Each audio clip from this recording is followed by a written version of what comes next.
प्रतिमा recording studio Sheikhpura.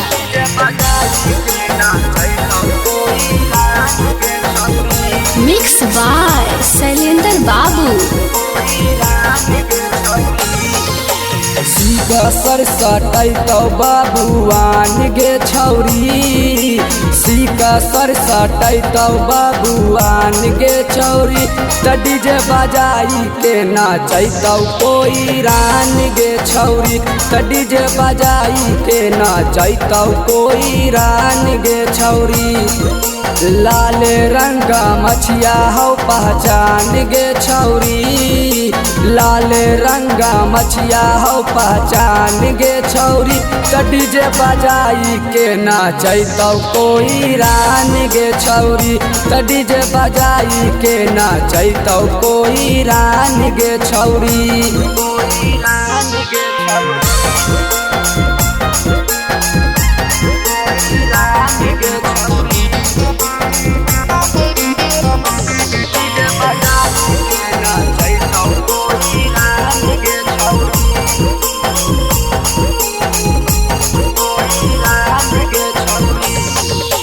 Patel जी मुँह में धरतौ न मरिया, पासवान जी धर के ही लैतौ कमरिया। सुबह जी तोरा सटैतौ दुनाली, माँ तो जी चूस लेतौ हो ठलाली।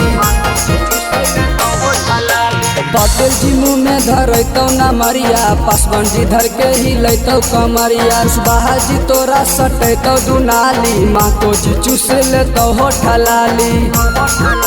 करतौ परेशान आही रान गे छौरी, करतौ परेशान आही रान गे छौरी।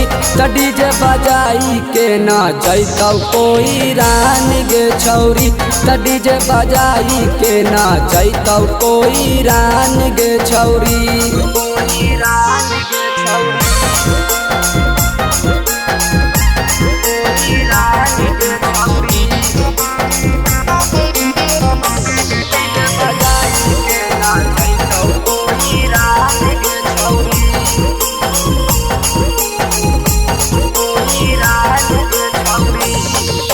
राइटर मुरारी संगे श्याम गे करतौ स्टेडवा पर खूबे बवाल गे। डीजे आदित्य रुपया उड़ैतौ, डीजे बजाई के छोटू नचैतौ।